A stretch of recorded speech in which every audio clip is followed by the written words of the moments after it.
Blumhouse Studios needed a win. Now, while this movie, The Black Phone 2, has made a profit this past weekend, and I'm sure it's just going to continue to be something that is a moneymaker for the rest of October, because, to be fair, there's really nothing new or exciting Halloween themed out now or coming out for Halloween season that's new.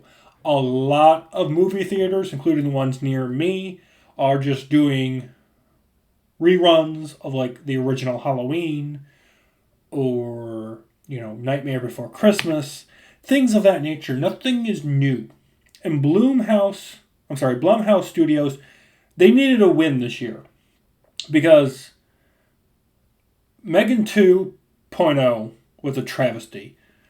I don't even think I saw that movie. Yeah, I don't think so. And then they had another movie that came out earlier this year. I can't remember what it was, but I know they had another one. They needed The Black Phone 2 to be a moneymaker for them. And I'm glad it's making the money. This movie's not horrible. It's not dog shit. There are friends and family that I have talked to that have seen this movie. They're giving the movie 2 out of 10, 3 out of 10, 4 out of 10. And while I can understand and can also agree with some of their viewpoints, there are things in the movie that I disagreed with, such as characters being obnoxiously annoying. The movie's not bad, but I don't think it's as bad as people are making it out to be. Now, if you guys don't know, I've already watched and reviewed the first Black Phone that came out in 2022. I am going to create a Black Phone playlist so you can watch my review of that first film at the end of this one. So, in case you guys haven't seen it, I gave the first movie an 8 out of 10. And as time has gone on, I think I would probably give it like a 9. Like, as time has gone on and the more I've watched it, the more I actually enjoy it. And there's things that I said in that video that hasn't aged well. Like, I think I talked about the fact that, it really isn't all that unique or interesting. And I think I'd have to, re-correct myself on that. I think The Black Phone, just as a horror thriller movie, is wonderful. This movie will not go down the same way as the first movie. This movie is the definition of a sequel. Okay? First thing I want to talk about is that this film is rated R. Definitely deserves it. It's almost 2 hours long. Could have been half an hour shorter. There's just some parts and scenes that just drag on for ever and ever and ever. And there's a couple little sequences that I'm just like, okay, if we remove these certain things that add absolutely nothing to the plot and absolutely nothing to the characters, the movie would have been a lot better. Like, there's this one spooky scene between, the second-in-command head counselor and the grabber, and it's supposed to be this tension-filled moment, and it's just, it's not. And as a horror thriller, I didn't feel scared, and as a thriller, I wasn't all that thrilled. I was more emotionally invested with Finn and his sister Gwen. I was more just invested in Gwen and her dream powers, even though they break all logic. It makes no logical sense whatsoever. Don't get me started on the Ghost Realm thing. Also, it felt more of a slasher movie. The first movie had some violence, but it was more of a horror thriller movie. Kid's trapped in a basement. Is he going to get out? Is he going to escape? Is he going to get murdered? This movie has absolutely none of that. The whole gimmick of kids trying to help Finney get out of a murderer's basement, that's not in this movie whatsoever. It's completely mind-boggling, just completely wackadoo different. Now, that could be a good thing, but it doesn't work for this movie. Okay? Next thing I want to talk about is the fact that this is a sequel that was never supposed to happen. This movie was never planned to happen. This franchise, because they have said that if this movie does well enough by critics and makes enough money, even Ethan Hawke, who plays the Grabber, said, I'd like to do a third movie and make, the Black Phone a trilogy, which is kind of cool that, the guy that's the Grabber wants there to be at least one more. I don't know how in the world they're going to do another one, just given how this film ends. I don't want to spoil it, but I'm scratching my head as to how do you do another one after the ending? Because even after the ending of the first movie, where the Grabber dies, now they have a sequel where he's a demon ghost person. I'm just how do you do another? It truly does mind-boggle me how they're going to do another one. What are we going to have? Constantine? What, the Grabber's going to be in hell and we got to go to hell to make sure he stays there or something? It's I hate the fact that I can write a script and come up with ideas just like that out of the back of my head. But this movie, like I said, this movie wasn't supposed to happen. And honestly, it was only done because of the success of the first movie and how much money it made Blumhouse. And I guarantee you, somebody at HQ, some higher ups are okay, you made us a lot of money, now make me more. And I'm just make me more money now, please. And I'm just I feel like we're running into the exact same problem with the golden era of Disney. It's guys, remember Aladdin? And then there's 2 sequels that were really not all that good, or Fox and the Hound, or Cinderella. Shall I go on? Fox and the Hound? The Little Mermaid 2. It's we don't need a sequel to everything. Just because something is a success doesn't mean you need to make more of it. Let it be a success. Let it be its own thing. But this movie, no, can't do that.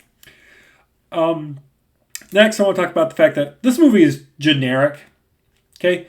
The film just lacks originality. Like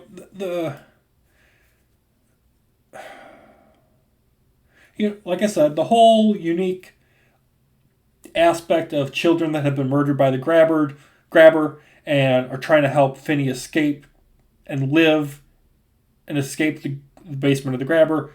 None of that uniqueness is in this movie.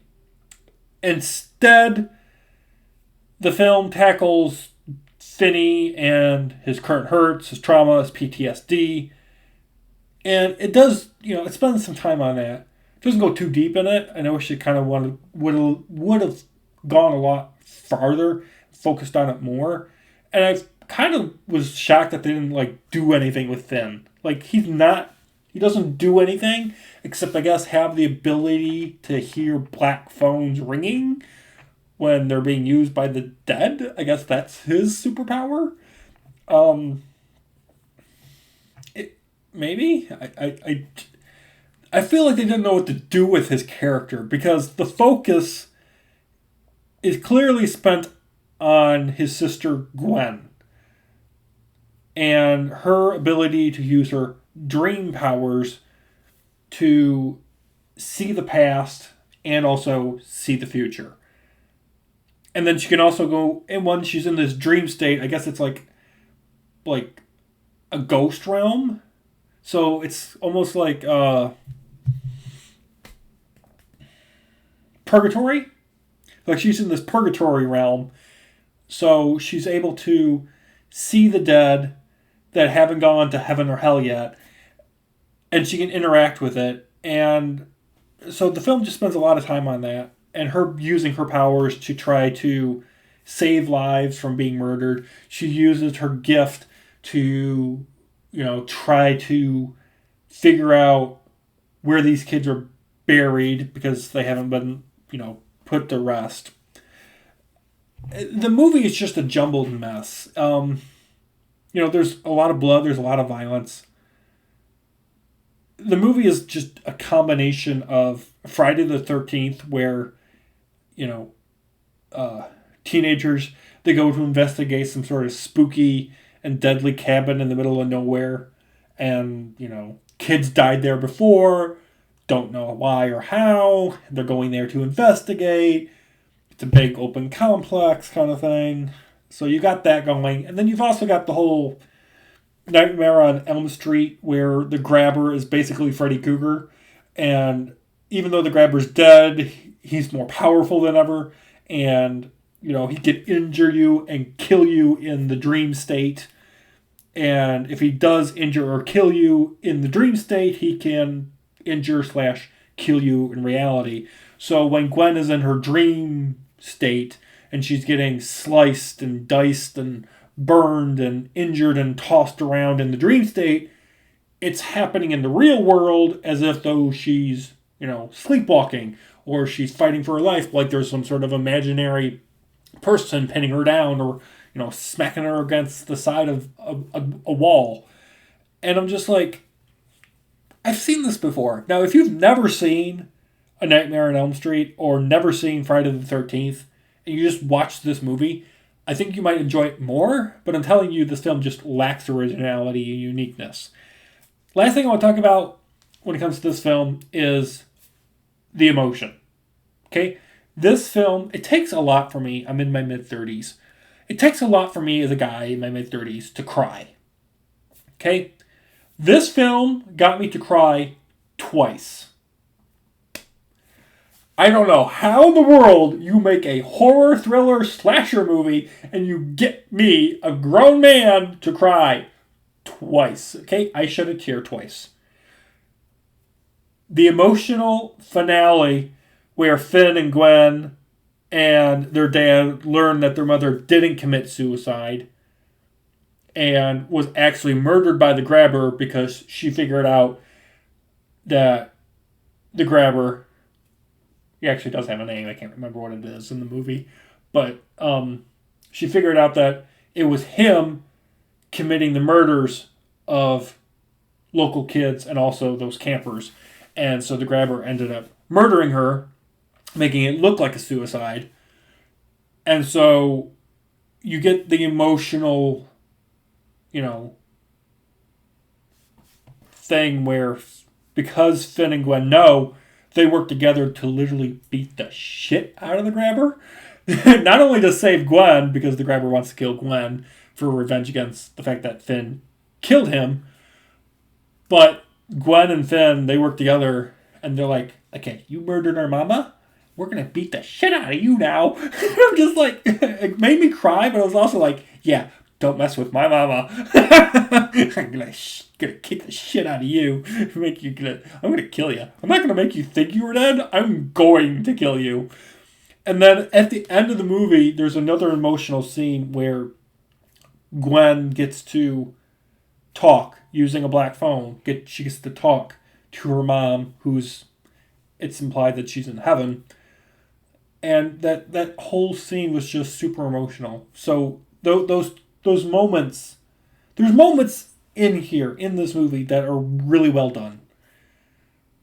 But there's just a lot of other stuff, and it kind of buries the bad stuff. There's more of it, and it just it weighs down on the good stuff.